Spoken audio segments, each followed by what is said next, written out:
l'écoute des radios Mali, les 13h à Dougouninkoro, région de Ségou. Dans un instant, votre journal de la mi-journée.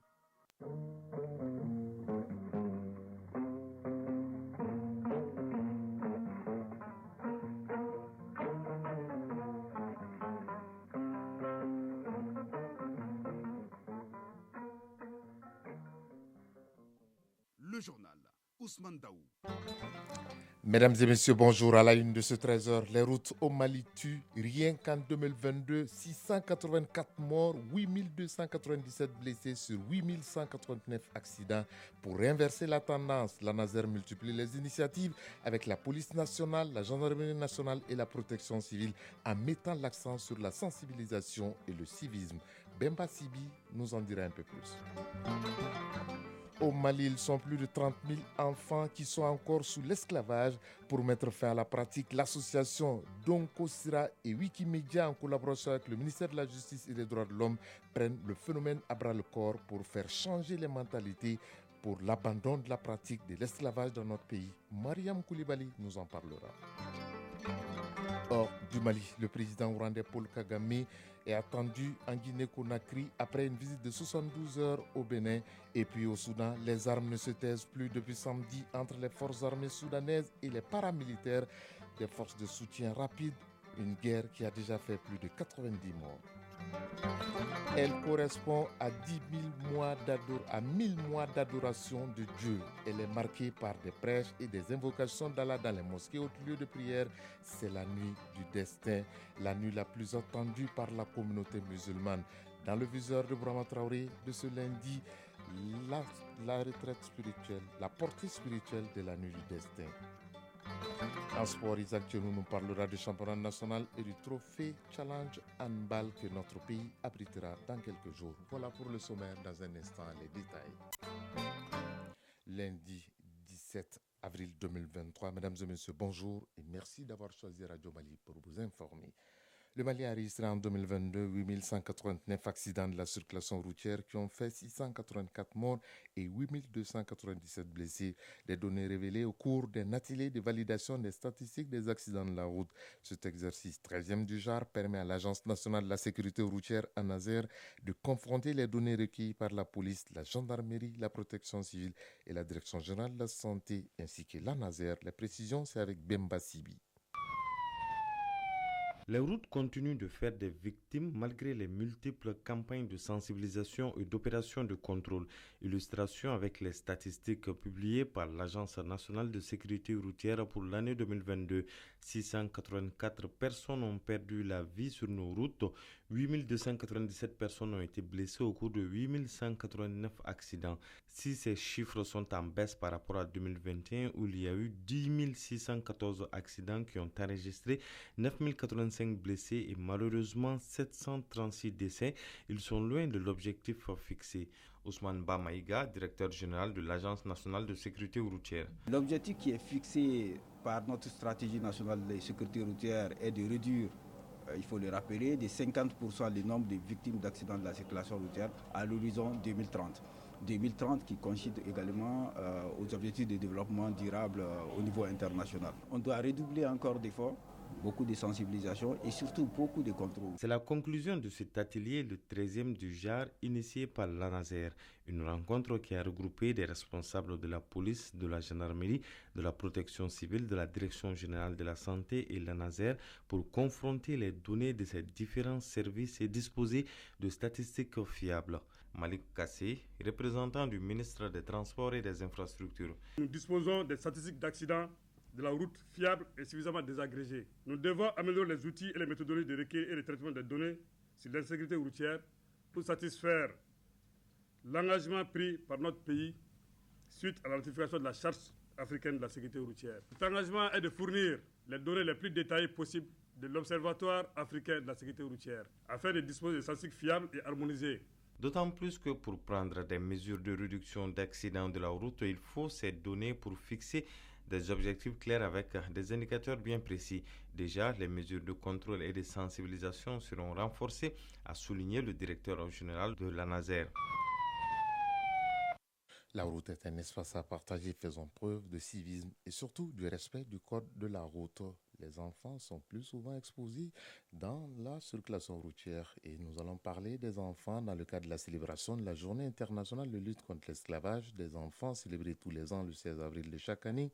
L'association donc Osira en partenariat avec Wikimedia Mali a animé un point de presse. L'objectif de cette rencontre est de sensibiliser davantage contre ce fléau qui touche, tenez-vous bien, plus de 30 000 enfants au Mali selon les statistiques du ministère de la Justice et des Droits de l'Homme. Mariam Koulibaly.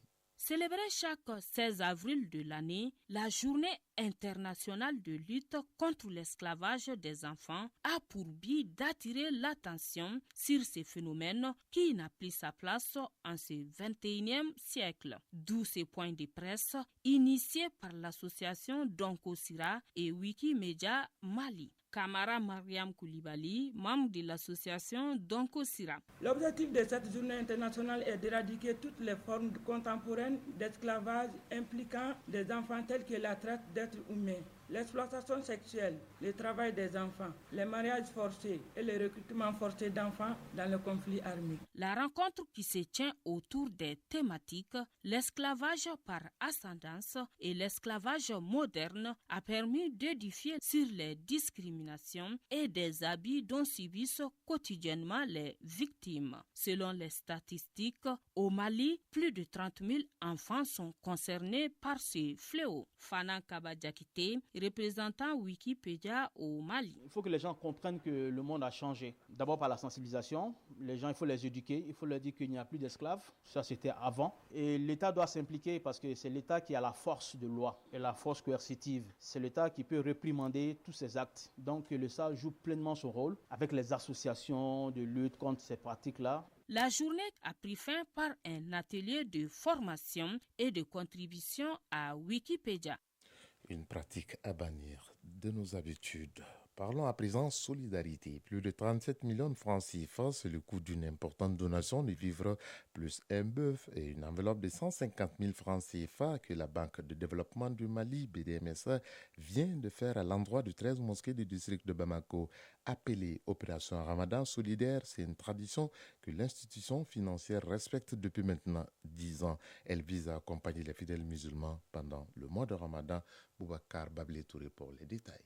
Opération Ramadan solidaire, une tradition renouvelée par la BDMSA. Un élan de solidarité au profit des fidèles musulmans à travers des dons en vivres composés de 5 sacs de sucre, 200 kg de riz, 40 litres d'huile.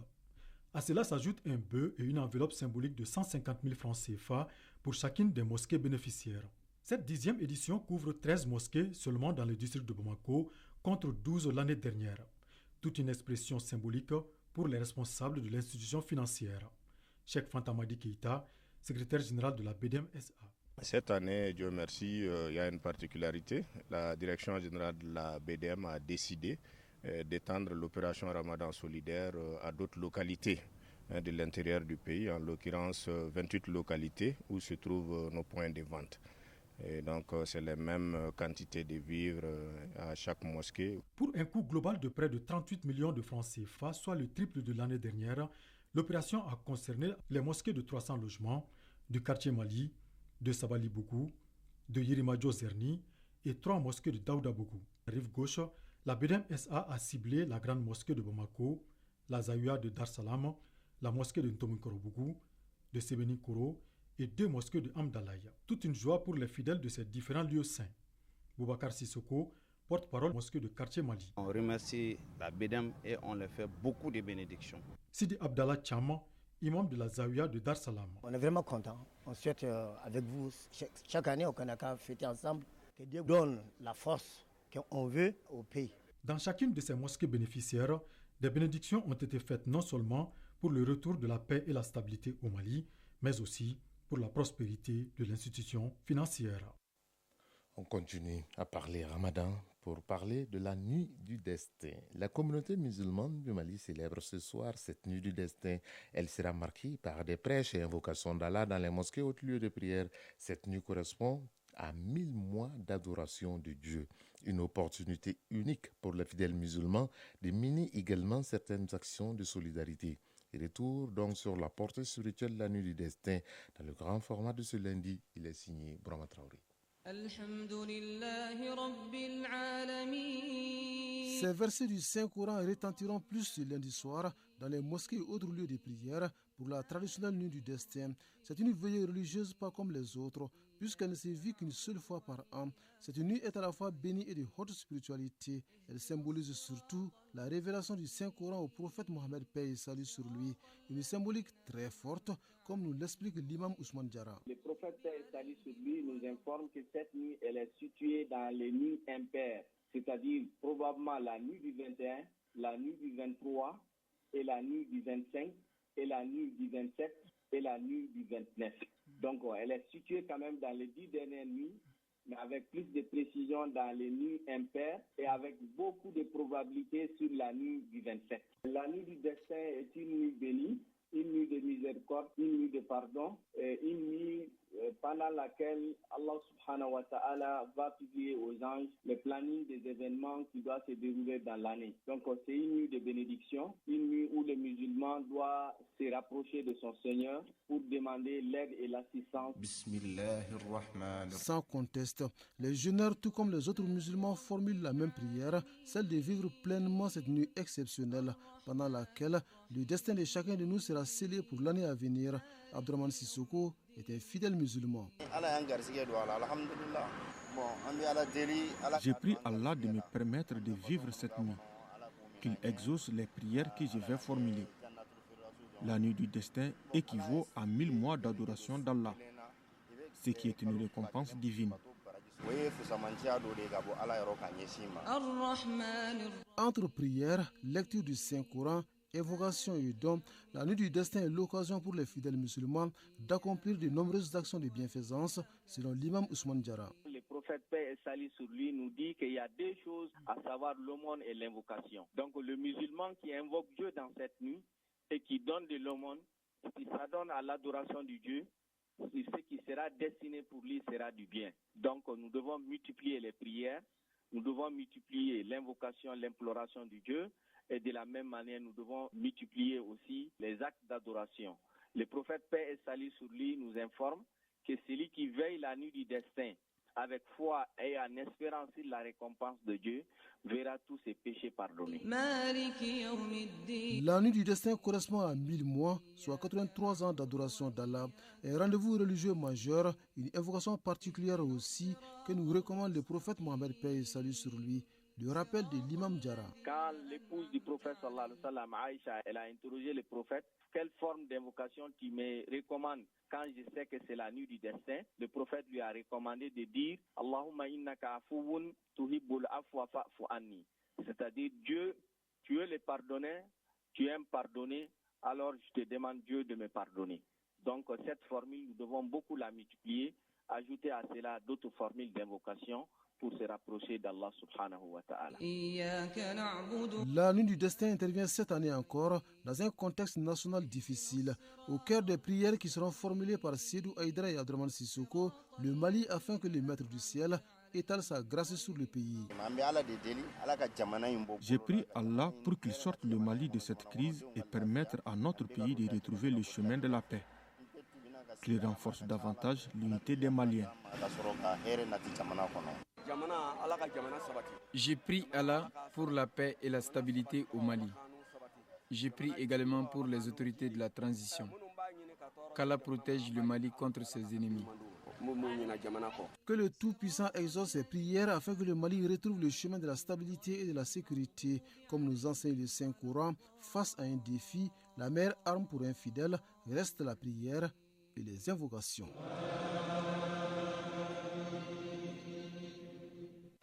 Et le Mali dans nos prières, dans cette nuit du destin pour le retour de la paix et la concorde entre tous les Maliens.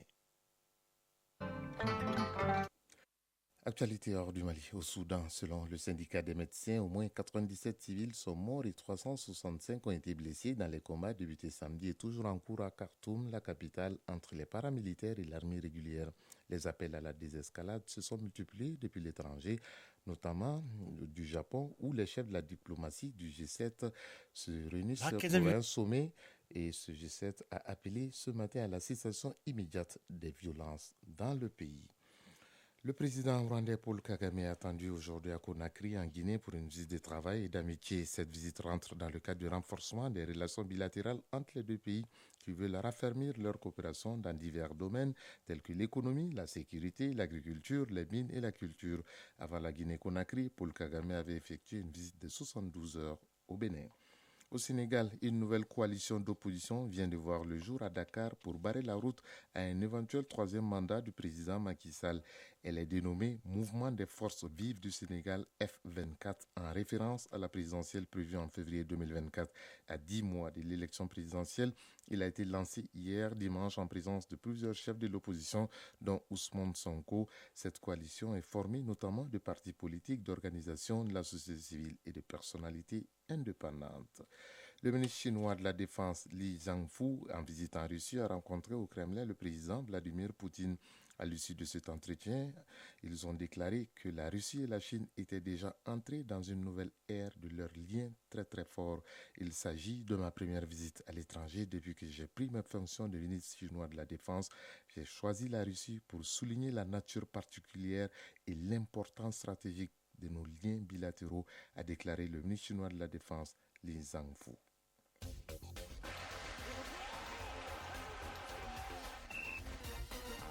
Le générique annonce la page sportive de cette édition. Notre pays, le Mali, s'apprête à recevoir plus de 300 athlètes pour le Challenge Trophy IHF, un tournoi qui concerne les filles en cadet et juniors.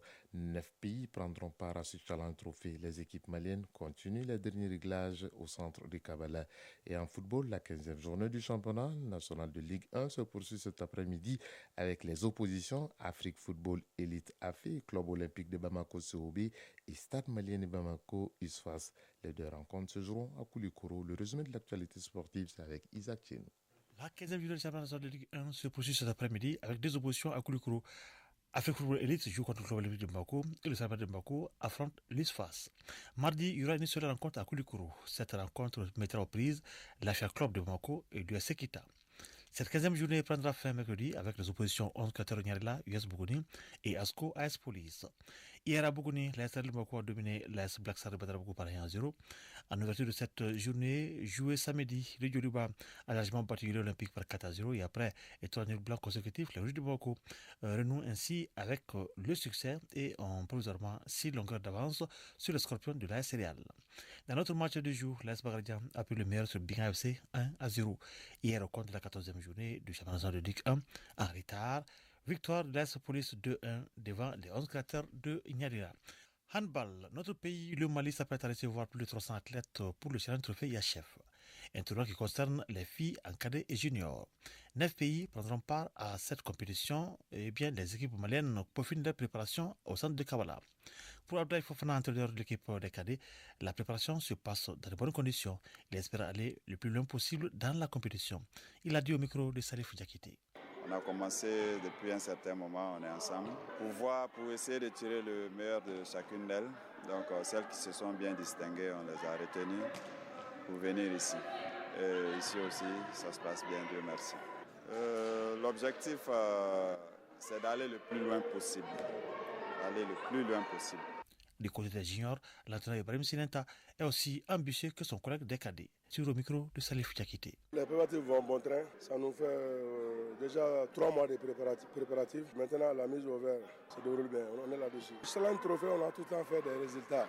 On n'a jamais été figuratif. Donc cette année, c'est chez nous. Donc j'invite tout le monde à participer à la fête et à rendre la fête belle. Finalement, les rencontres se joueront dans 2 salles. Les cadets joueront dans la salle Abdoulaye Dra du 26 mars et les juniors dans la salle Salamatou Maïga. 13h19 à Dramani, région de Caïs, à la fin de cette session d'information qui vous a été présentée par Ousmane Daou. Mise en onde, Bintou Traoré. Mise en ligne, Sekou Traoré. Réalisation, dossier Baba Diara. Prochain rendez-vous avec l'actualité, c'est à 20h30. Surtout, dans cette nuit du destin, le Mali dans nos prières, le Mali dans nos cœurs, pour que notre pays retrouve la paix et la sérénité, ainsi que la concorde entre toutes les communautés.